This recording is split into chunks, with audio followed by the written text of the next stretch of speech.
Derek Chamblay, Cyber Citizen Network. Here we are. It's still Tuesday morning, August 16th, 2016, outside the George Edgecombe Courthouse, and we have Pastor Frank Williams here, Frank Williams Sr. And we just wanted to ask him, how did he feel when he saw in front of his church the statue and the damage that was done? Well, when I got a call from some spectator saying it, and he called me as soon as it happened, he told me, he said, they done knocked down your statue. And so he said it looked like it was intentional. He said he didn't see it all. He said, but the way it landed down there on the concrete, that it had to be intentional because they damaged the statue. And when I went over there to view it, and I found out that I come to the conclusion that it is intentional. Because when I looked at the damage of the statue and the way it fell, it couldn't have fell that way if somebody didn't really shove it that way. Somebody had to shove it that way because I have a beam going right up behind the statue, and the statue fell away from the beam.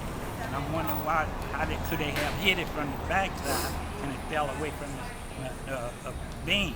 But the thing about it, though, we're going to have an investigating officer come by there and check it out, and we're going to come to the conclusion because I got many people saying it looked like he deliberately knocked that statue down.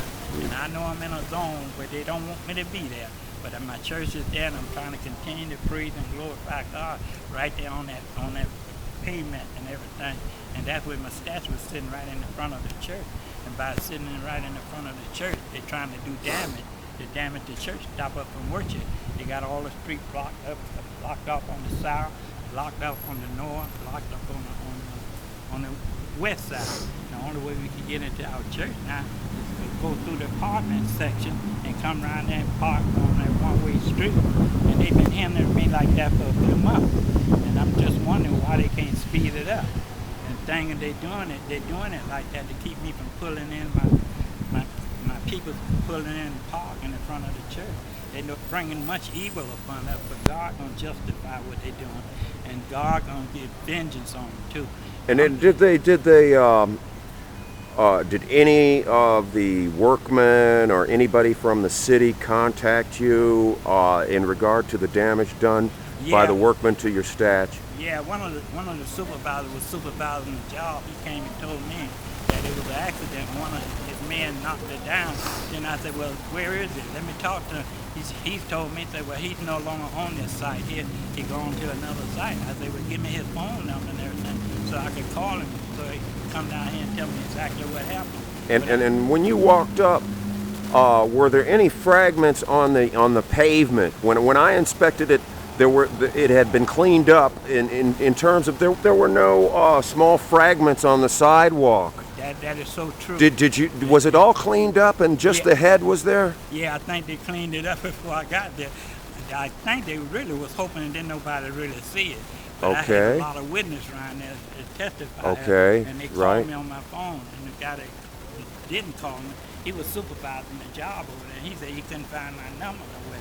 But then the can man that lived back there in the back, that I got back there watching the place for me, he said they told him that it was an accident and I need to get over there right away. But it was amazing to me, there was no small debris. There was no, to show the direction that the blow came from. For instance, even with a cleanup job, you would have seen some small debris. I didn't see any fragments. I can come to the conclusion that statue is over 500 pounds, and you can't just bump that and knock it over. You have to use some force to knock that over. So, the statue was actually knocked over? Yeah, it was knocked completely over. Okay, so it probably took the arm off, and then the head came off when it was knocked over. Knocked over. Probably. Yeah, okay. And that's the way I look at it. And how long has that statue been there without being damaged in the neighborhood there? Been there about the longest the church been there. Really? The church been there for about 25. Not long as the church been there, but the longest I took over. I had the guy to build the statue for me. Okay. That's been about 25 years. 25 years, and the statue's been there. Never been harmed. And the people in the neighborhood have been seeing that statue, and they know that not to damage it. And, right. Okay. And the thing about it, we got to cement it into the earth. And cement it into the earth, and lay it on the platform. it would be hard for anybody to knock that down. Unless they're Okay. gonna knock it down intentionally. If you Well, gonna that knock explains how there could have been damage on the backside of the base, Yeah. which exactly. would not have been hit directly That's because it knocked the statue over. Okay, and so is there any? Oh, and I wanted to ask you this. I was able to read several of your signs out loud, and I think you've kind of covered the thing on the city officials. But there was another sign about slavery. Yeah. The millions that were taken in the slave ships and sold as chattel.